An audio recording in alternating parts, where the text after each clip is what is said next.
Welcome to the Modern Yogi Podcast. An exploration of ancient wisdom. Hello, everyone. Welcome. We are on episode number 56. All right. My name is Shama. I am Priyadarshini. And I am Shamali. Nice. And that is what our voices sound like. Yeah, and Shamli used to be a figure skater. Sorry. Yeah, competitive figure skater. Asta. Shama. Shama. See, I get my new name confused too. It's okay. Shama is a comedian. Asta sounds like pasta. That's her stage name. Yes. And I also bring up all of the food references, the cinnamon bun references. I bring up more of the pop culture random shows. That's Priya talking. Yeah, this is Priya. And I also got this team together. Yes. Nice. Priya is the creator, the one who birthed this podcast. And I am the producer. Yes, my She's the husband. producer, and Ella is our social media manager. Everything that you see on social media is because of this beautiful wizard. Awesome, Ella. Yeah. She's just so cool. Thanks, Ella. We love you. Ella Bella. We are on chapter 7, text number 26. Very quick recap. Priyadarshini. I got you. So basically, Krishna is talking to Arjuna and he's kind of like, bro, let me tell you all about me, right? And he's talking about like the fact that he is never born. He's always existing. He's full of knowledge. He is infallible, which means he doesn't make mistakes. He has all these different qualities, but he's also talking about like, hey, there's this group of people who kind of really like me and they come towards me. And then there's this group of people who really don't like me. And like, he's just kind of sharing all the experiences he's had. So it's like you're on a date and Krishna's telling Arjuna all about himself and his previous experiences. And we got to the point where he was talking about what was the last thing we were talking about? He was basically saying like, oh, there's some people who like demigods and they don't really get me and they don't really understand my personality. He's being really vulnerable. I kind of like this. Yeah. I kind of like this side of Krishna. And I think a big thing we talked about in the previous one is Krishna's literally telling Arjuna, I am a person, no matter how much I reveal that. And I'm here talking to you on the battlefield of Kurukshetra in my personal form, still people out of their different reasons, out of their ignorance, out of their doubt, out of their ego, will not be able to accept Krishna as a personal form. Yeah. And you should go back, if you haven't heard it, hear the previous episode. There are two modern day arguments that connect to Krishna as a person. Basically, life comes from life. But don't tell them, let them go back. Oh, okay. Yeah, And the recap of the second one is that whenever you She's going to tell him anyway. No, because I went in more detail in the previous episode. I was Don't gonna tell give- them anything, so they really want to go check it out. Okay, I'm not going to say the second argument. Just go listen to it. But the first one is life comes from life. See, now I really want to check it out. I really want to check out that last episode. And I left you on a Stop talking. cliffhanger. What will I say for the second argument? Nobody go listen knows. To it. No one Nobody knows. So make sure you go hear it. All right. Anyways. All right. So we are on chapter 7, text number 26. But before we get there, the invocation, please, ladies. Om Jnana Timirandasya Jnananjana Shalakaya Chakshurun Militam Yena Tasmai Shri Gurave Namaha. Translation. I was born in the darkest ignorance, and my spiritual teacher opened my eyes with the torch of knowledge. I offer my respectful obeisances unto them. Nice. I was going to see if you were going to say that. Them, gender neutral. I like it. Look at us Also, progressing. for some reason, this is the second time that we've said the invocation, and right after my left eye is twitching. What do you think that means? I don't know. I think it's good luck. So let's just keep going. Okay, Nice. cool. I'm If into I were it. looking at you, I would have started laughing. So I had my eyes closed. Good. That's good. That's good. That That's is good. great. All right, Priyadarshini, text number 26.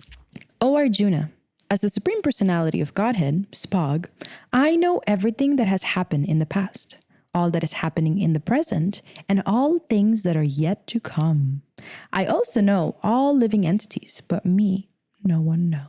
How badass is that last line where Krishna goes, but me, no one knows. Oh, that's so interesting that you interpreted that way. I was like sad for Krishna because he's like, me, no one knows. Oh, well, two very different interpretations. I thought it was like a very sultry, sexy line where it's like, but me, nobody knows.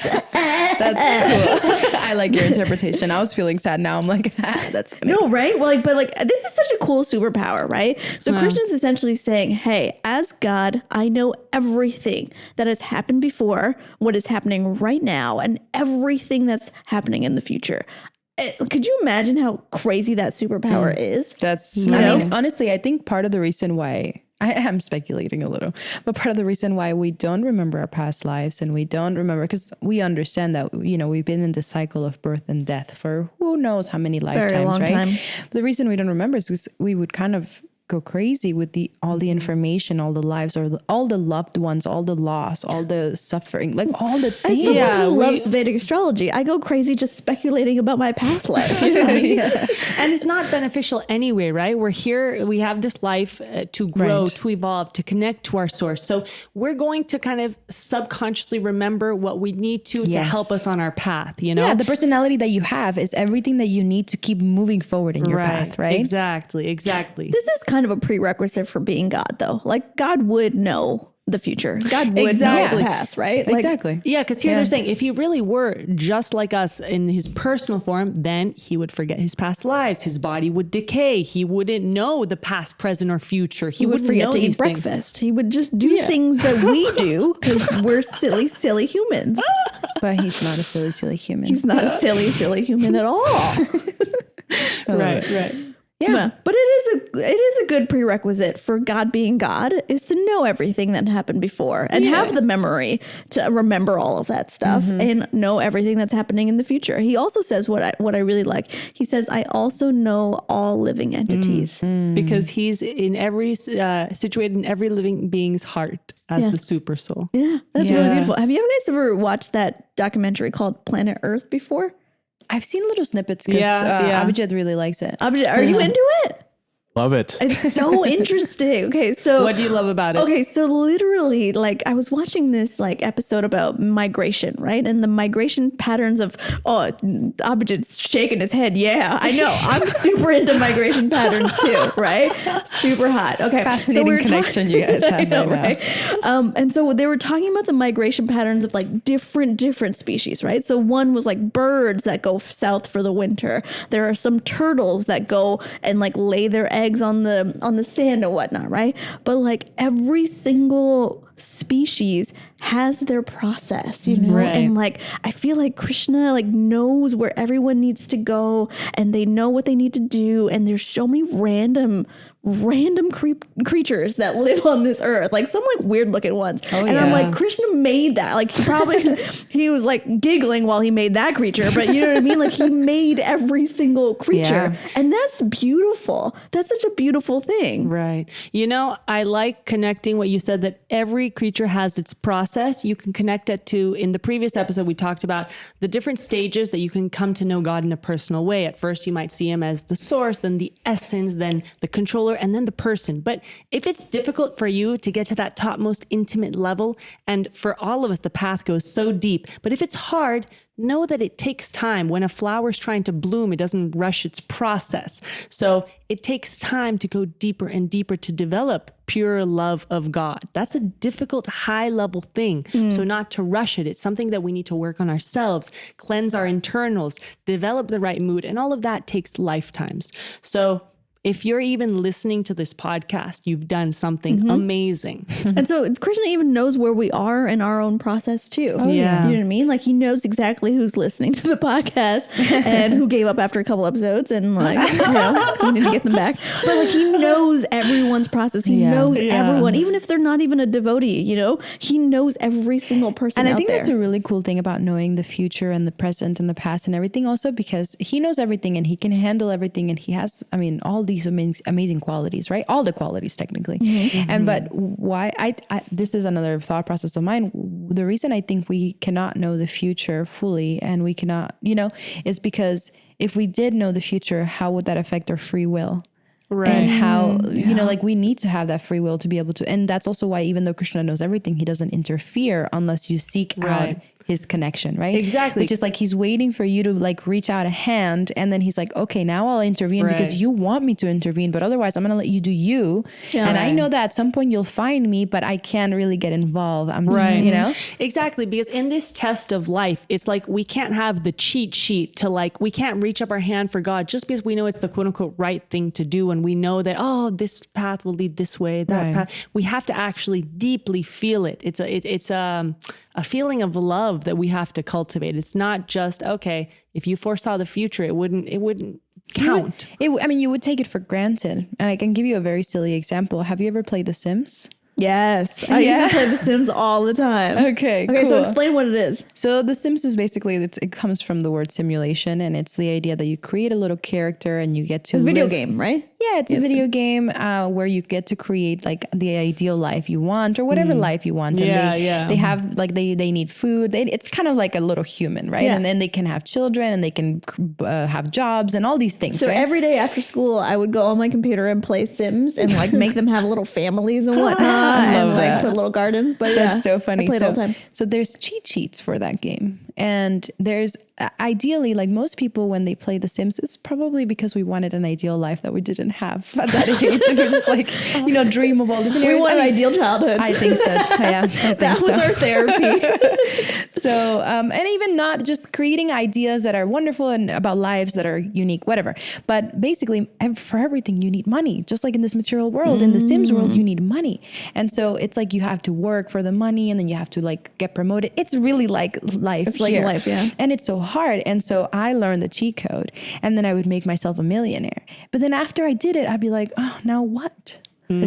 And so it's like when you cheat, when you're looking for like cheating you don't get the satisfaction or the real like appreciation for the way where you get to the end goal, right? So like in some ways, like if we saw the future and we saw, oh, well, I'll meet Krishna at that point. Would you be working towards Krishna at that time? God, no. Or would you be doing whatever the heck you wanted and be like, well, I'm going to meet Krishna anyway. So why am I going to bother? Right. So it's like the appreciation of the process. The process is a beautiful experience of like, becoming the best version of yourselves and like really getting to love Krishna, like a very natural feeling that comes in your heart. And probably if you had that mentality, if I'll meet him at this point, so I might as well not do anything, it'll probably delay the process even further and like reload. We'll meet Krishna 10 years after that. Or 10 lifetimes after. That's so real. And you know what? Sorry, go ahead. And I was just going to, about the cheat codes, it's like, it takes away the fun if you have the cheat codes. Oh yeah, it took away adventure. the fun of the game too, because it was like, oh, now I have everything accessible to me. Now what do I do? Yeah. And for a second, I know you're making a different point, but it made me think of how Jim Carrey said, if everyone could only become millionaires, rich, famous actors, all those things, etc., etc., etc., just so they realize it's not the what did he say? The solution to all the problems. Yeah, you'll still be left. I think unhappy. about that quote all the time. I think it's a wonderful I really quote. think about it all the time because I do have this weird, we're all human beings, right? I always have this What's your weird thought? dream of like being famous, but then I always remember that I was like, when is my comedy career gonna just take off, and when am I gonna do blah blah blah blah? But I always think about that quote, and you mentioned it a couple episodes ago too, where it's like if everyone could be rich and famous, they would understand that it's not the answer to everything. Maybe your intentions also are more pure because it's not like you want to become, I don't know, but you don't seem like you don't want to become famous just for the sake of being famous. It's you're like still getting to know me. I'm joking. I was like, should I say something? No, I'm gonna sit here and just watch what happens. That was an amazing answer. That's But I appreciate you're like your a benefit of the comedian doubt. and you have an art, you want it to like, it's more pure because it's like, no, I'm passionate about this and I want my passion to build. For sure, but she also wants to be rich and famous. I mean, we're all, come on, guys. We're all like human beings, who right? wouldn't want the comforts of having that much money Oh my God. or having that much access? But again, that's different. Access, because think about it. Like I don't care about money, access. Okay, because like you get to that point, you have so much ability to help others. You have so much ability to spread a message. That's still more pure. That's different than wanting fame in and of itself for wanting fame, right? That's But more guys, I also connected do to fart big jokes. ego. Like I don't just do like great devotional comedy. Okay, I also love fart jokes, and I want access to more fart jokes. Okay, Right. Sorry, But continue. Priya, what you're describing, that's more the pure intention side of it, right? Not just someone who's like, I'm so cool, I'm so great, I want to be well known by the world. That's why I want fame. It's like all about me, me. I don't think Shyama Sangita is self-centered or arrogant at all. Yeah, thank you. Appreciate that. How did we get on this? I don't know. No, because you were saying that about wanting fame. So I was thinking, I'm sure that's different. Your deep down motives, I think, are different than just someone who would want fame for wanting fame. I agree with that. Nice. Yeah. But you're right. I do know you better. You do know me better. But it's true. Like I think about that quote that you mentioned so often. often. It's like at the end, and Krishna knows too. Like he knows our deepest desires, and sometimes he'll keep them from us because he knows that it'll also cause ruin for us too. You know, so. Yeah, being in those positions of fame, they actually do. It's like very hard to remember the goal. Yeah. Right? Especially at the very beginning. I think someone like Jim Carrey, who's been doing this his whole life, he's like, this is just this. Yeah. You know, after many years of understanding that money and fame is just part of life, it's not the goal. The goal of life. Right? Yeah. I think he can come to that conclusion. But I think at the very beginning, when people start becoming famous or they get recognition, sometimes they lose a little bit of who they originally were intending to be. That's a good point. And I think it also comes with a heavy burden of you totally lose your anonymity. You can't go out in whatever pajamas to the supermarket. You are always going to be seen. Yeah, I saw this random TikTok of like Justin and Hailey Bieber, and they were just trying to go get dinner in the Santa Monica restaurant, and they looked miserable because of the paparazzi just like swarming them. You know what I mean? Yeah. So like everything is a double-edged sword in this life. You know what's so funny? Side note, double-edged sword. I didn't realize, like, I guess it's a testimony to our age. I said that to my 8th graders, and most of them hadn't heard the term double-edged sword. And where does it come from? I was trying to explain to them what a double-edged sword means. I was like, a sword, it has 2 sides. It was funny. They're like, I saw a sword on TikTok You didn't one know time. that, Priya? Wait, no, I thought it meant... Hold on. Okay. I thought a double-edged sword, I thought it meant like, okay, the picture of this, okay? Okay. It's a sword. Yeah. It has a handle. Okay. On the other side of the handle, it's like another sword. Oh my And so God. like, listen. That's Like, like Darth Vader type Like stuff. a that he has 2 lightsabers. yeah, like a lightsaber with 2 sides. So like if you're gonna stab someone, it stabs you too. That's why I thought it was a double-edged sword. Oh my God, that's Creative hilarious. will give you that, but that's not what it. I'm so sorry. She just realized what. At least you never heard the phrase. I've heard the phrase. I just thought it Didn't know meant what that it there was meant. 2 swords on each side, and when you try to kill someone, it kills you too. Like, No, that hilarious. saying would be, don't point the finger, pull the thumb, and it's pointing to your. No one heard of that phrase either, okay? My coach in ice skating, one of the coaches used to say, wait. Before you move on, I just need to understand real quick. Double-edged Sorry. sword So is- okay. wait. Let me see if I can understand. Okay, what so, do you like, understand? What the heck is the point of it? If you're saying it's a double-edged sword, like if it's 2 sides of a sword, like I'm describing, then when you try to impale someone, you kind of hurt yourself too. Right. But if you're just saying that the sword is sharp on both sides, it has 2 different sides. Like they're both sharp. So like, what's the point of the? No, but like with things that have 2 sides, like, okay, I was about to describe a really deep personal thing, but let's say a lighter thing. No, okay, a light thing of like, let's say this quality can help me in X, Y, and Z, but the other side of it, the other edge, they're different edges of a sword. The other edge of it can be my downfall in X, Y, and Z. So it doesn't mean when you say like, oh, that's a double-edged sword, doesn't mean that like, oh, it hurts you either way. Well, it can be good and bad. Because like any quality, it has 2 sides. It can be good and bad. That's a terrible phrase. I'm sorry. It's not sorry, Shamali didn't invent it. It's okay. It's fine. I was not blaming Shamali. I was just saying that's really hard to decipher if you've never heard the meaning. I could see why your little children were confused, your students. Well, they've never even heard of the phrase. I have hundreds of little children in addition to being an ice skater. Very nice. No, I don't. I'm a teacher. Yes, I think they know that. Anyway, go on. I'm so sorry. I just learned that something new today. They didn't know double-edged sword, and we went on a whole tangent. That's cool.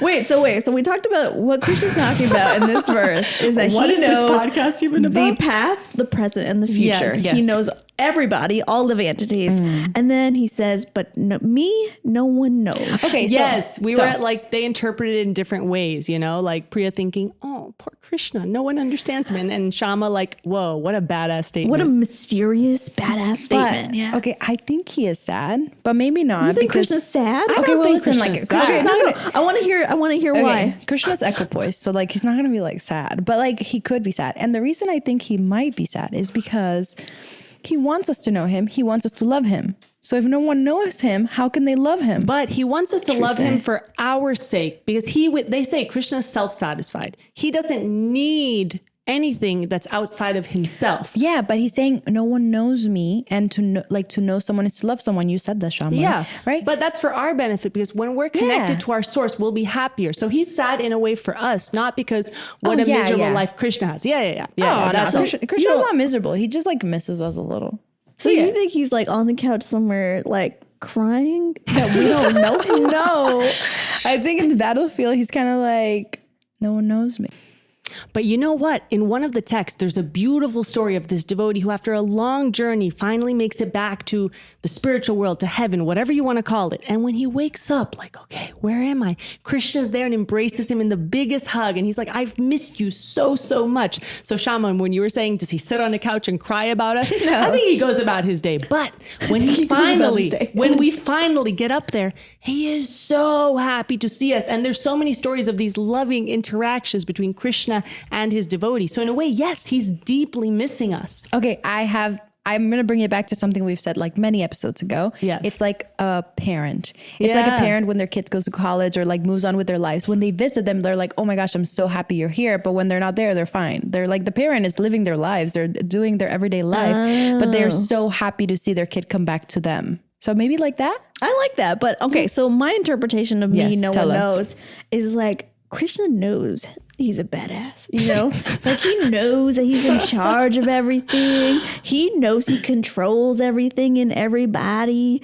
And he also knows that nobody knows the amount, the power, the prestige. Like he knows that nobody knows to the nitty gritty, like all of the planets, all of the creatures, all of the people. You know what I mean? I think, he has the coolest secret. He has the coolest secret. Yeah. That's how I interpreted that line. But no one knows. It's a sign of deep empathy because he understands our situation. We're trying to know him. We're trying to love him. But as they say in the purport, as it's stated in the 3rd verse of the chapter, out of millions and millions of men, some tried to become perfect in this human life form.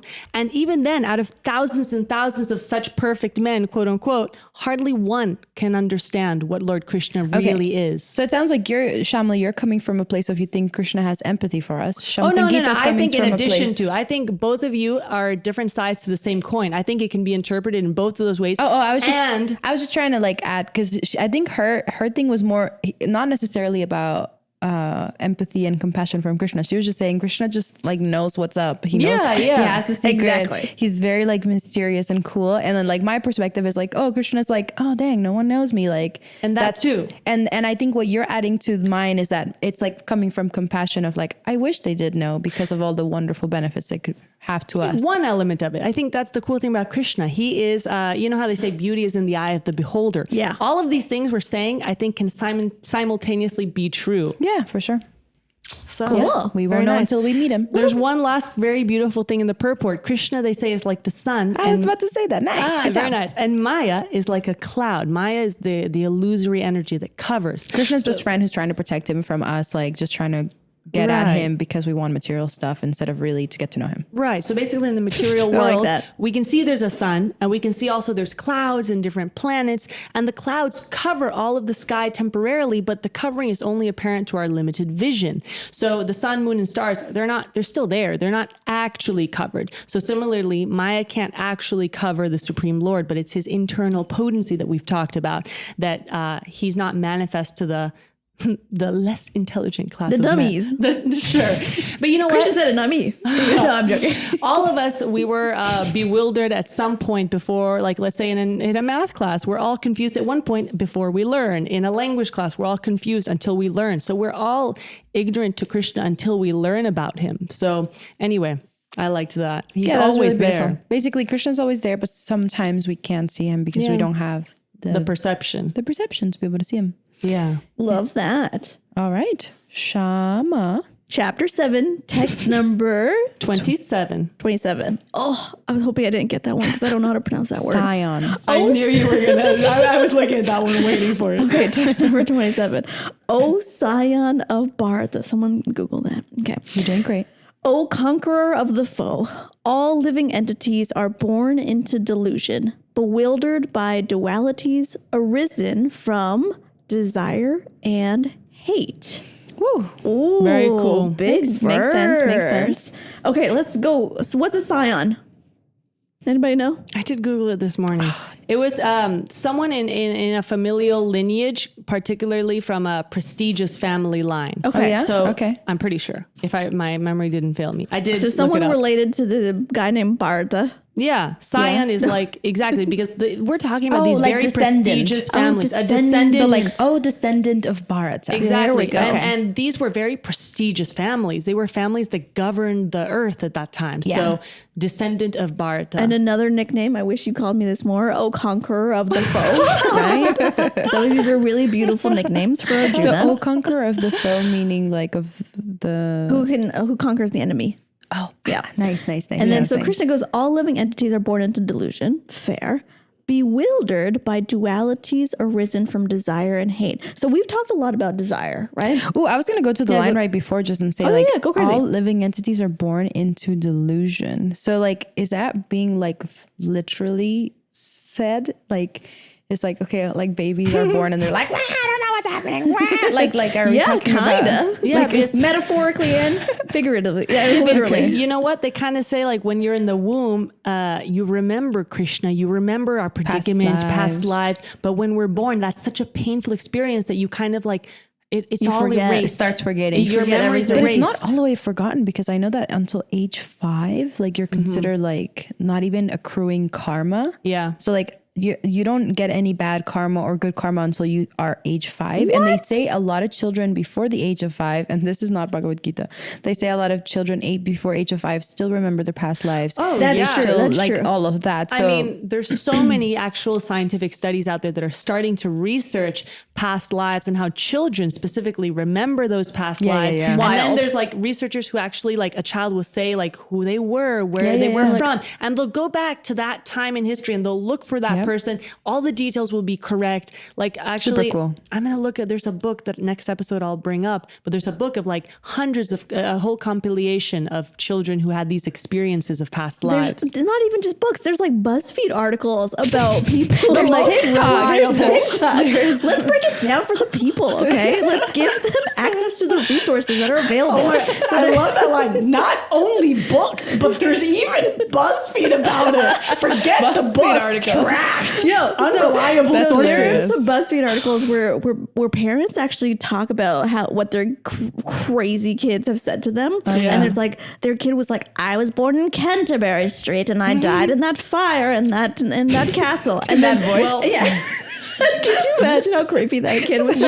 I was from Canterbury. And so basically, they go research that there was a fire in Canterbury in that castle, and there was a guy named George that died. And he was like, my name was George. And then he'll be like, my best friend's name was Sergeant Giuseppe. And then they find Sergeant Giuseppe, and it's so crazy. And they'll be like, and I have these feelings of burning in a fire. And him and Giuseppe they died in a fire. I know, it's the craziest thing. You know what? BuzzFeed articles, My cousin man. Laura. So my dad has a sister who has 4 children. Laura. 1, 2, 3, Laura. 4. Yes, 4. Laura. Laura. So Laura, as a child, always had these dreams that she was in a yellow plane and the yellow plane was falling and she would die. And did it go on fire? I need to call my cousin Alina and hear more details. Anyway, I just gotta say real quick, I've never heard you sound so Hispanic. Laura.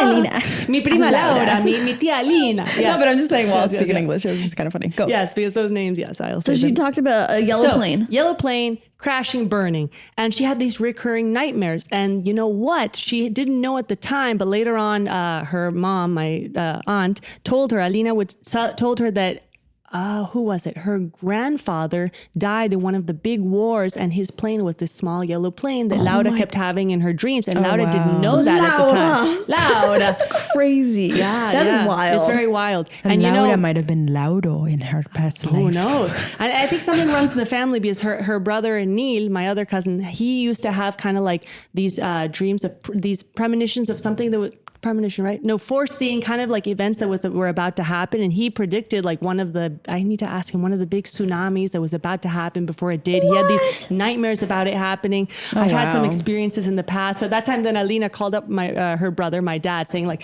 this is happening to my children. So watch out with yours. Let's see what happens there. So I went through a phase that actually, Shama, you'll love this because you love astrology. And in one of the astrology charts that my parents did when I was 1 year old, it said said that she's going to Shamali will go through a phase where her parents won't understand her or what she's seeing and feeling. And that was a phase that I call it my mystical phase. It was December 2017.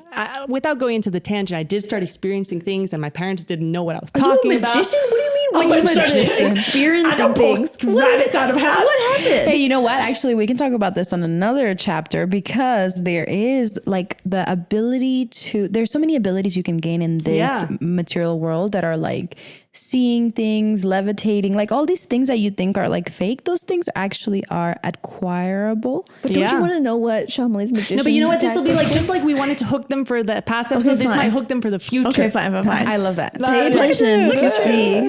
I was thinking just like, oh my God, I want to see Shamali's sorcery. Okay? We'll have a girls' night out and we'll talk all about it. Don't worry. Okay, so you're born into delusion, right? Until the age of 5. Right? You gotta kind of go back into what we're talking about with a smoother transition. Sorry.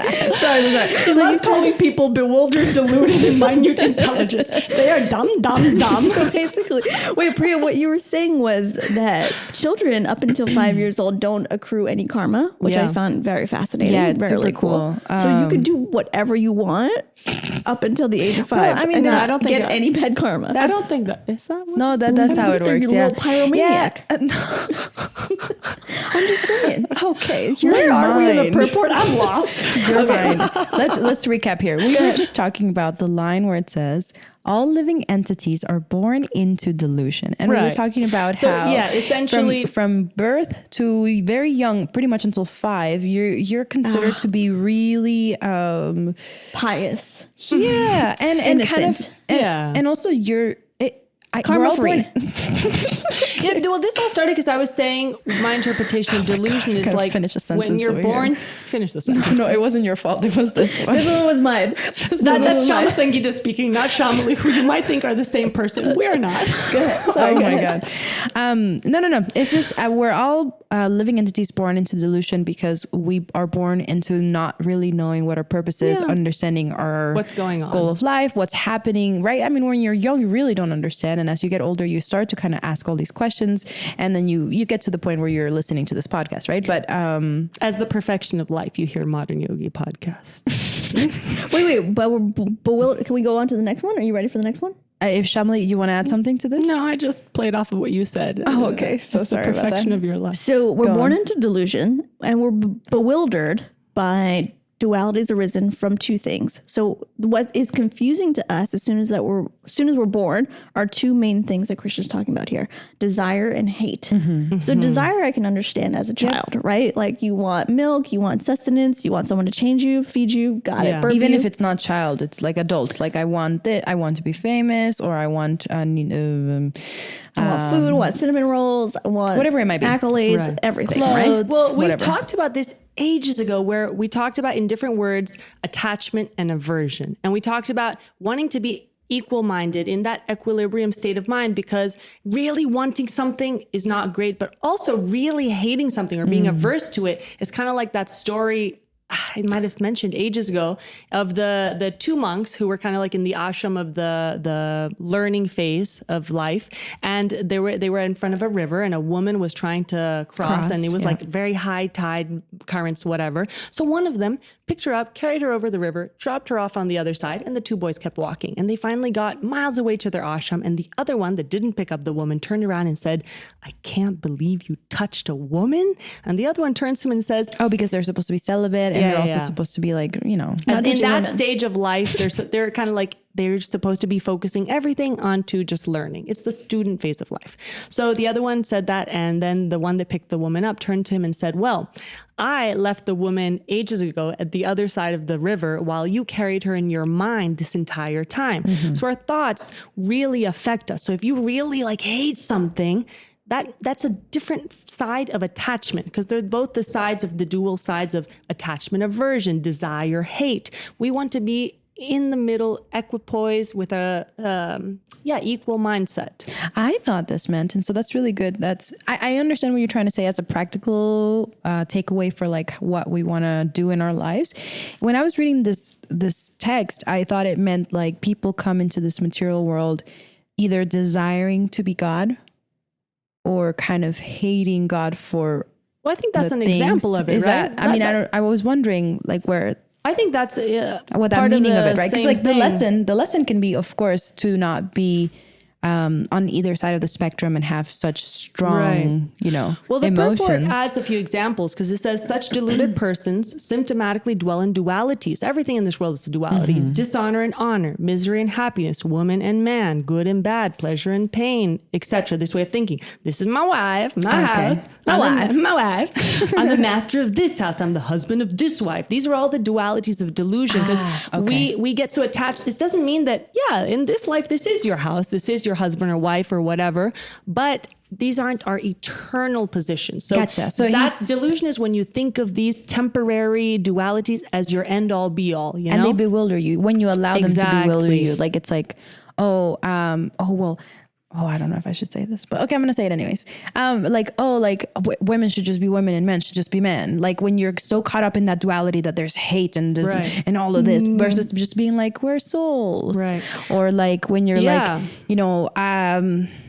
all of these dualities, right? Like, and you know what's one interesting duality, unless you had something. No. I was trying to figure out examples, so go ahead. Yeah, one interesting duality that they point out is pleasure and pain, because we get so caught up in having feelings about pleasure and feelings about pain because, pain is inevitable, but suffering is optional. Ooh, I love that. Yeah, I remember ages ago my dad telling me that, and many people have said it before, pain is inevitable, suffering is optional. So we have these attached feelings towards the dualities of life and we get consumed by them. And I remember early on reading a sports psychology book in preparation for my ice skating, talking about that pain and how like this woman had gone on, I don't know, some retreat in a monastery in India. And she was uncomfortable. The sun's too hot. This is too this, too that. And she looked over and the monk that she was following, he was totally equipoised and peaceful. Didn't mean he probably didn't notice. Yeah. The sun, the heat, the thorns, whatever. He just starts detaching himself. And we've said before that the more you can put a gap between, stimulus and response, that's the space where you'll be able to focus on the connection with the divine without being so caught up on all the dualities of this world, That's beautiful. No, that's really, really nice. And it works with all the different dualities that are shown here in the Bhagavad Gita. Because like good or bad, when people get caught up in these things, there's judgment, there's all of the things that come when you get really invested in the duality of these things, bewildered by them, rather than giving that space to be like, good, bad, who's to say? Exactly. Even when you get too invested in this bodily form that we have, right? Where like, I'm Black, I'm Filipino, I'm Jewish, I'm this.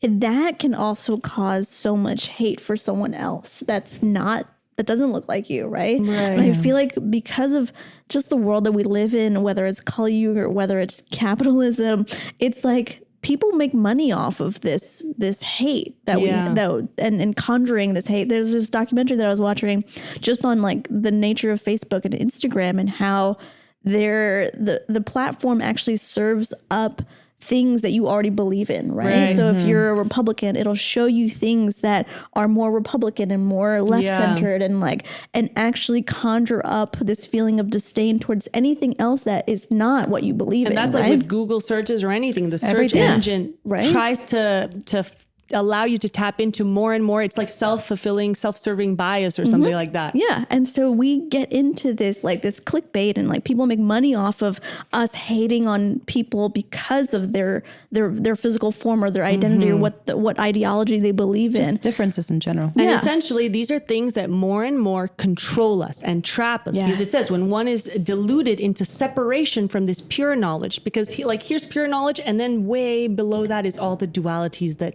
we're kind of getting caught up in. Because pure knowledge is like what we're doing now, right? Like we're trying to understand Krishna's words, but then what's the bottom part? It's like this like false identification with obstacles, distractions, all the stuff that we think that we are, that we think we're Democrat, we think we're Republican, we think we're this and this and this, and it's like this like lower level of like I wouldn't even say knowledge, but it's like this false identification with something that's not even real. Right. So when we're deluded into that pulled by the dualities of this life rather than tapping into that pure knowledge, then it says in the purport, we become controlled by this illusory energy and we cannot possibly understand the supreme, understand our source. I totally see that. That's so real. Which is kind of why our philosophy starts with understanding that we're not this body. Yes, Yeah. that's why That's huge, right? Krishna was harping on it for like multiple chapters. You know, Because if you understand that, you understand like it's not about people's, like we were saying, race or Skin color, affiliations, religion, religions, political, yep. anything. It's not. We're just the soul. yeah. And I've said before how in my school there's a quote, silence is the language of God, because in those moments of silence where you're really able to tune out all the dualities, all of the desires, the aversions, the discomforts, you're able to really connect. And actually something I did last night, which is a nice little practice to do right before you go to bed, in those moments of silence where the world is asleep, you can try to really close your eyes, steady your mind, and try to connect with your source, to talk to him in any way that feels natural to you.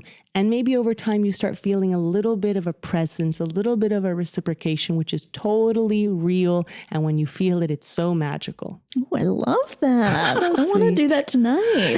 Shamali. So everyone listening, do that tonight. I love it. All right. Anything else, ladies, on this?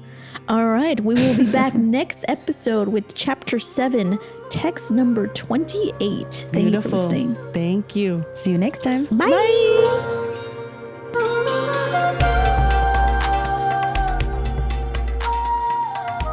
Hello, beautiful souls. If you like what you're hearing, please follow us on Instagram at Modern Yogi Podcast. And if you love what you're hearing, please make sure to share a link to our podcast at Modern Yogi Podcast with all your friends, families, and long lost cousins. And if you have any questions at all, send us a DM on Instagram at Modern Yogi Podcast, and we'll be sure to get back to you. Thank you for listening to The Modern Yogi.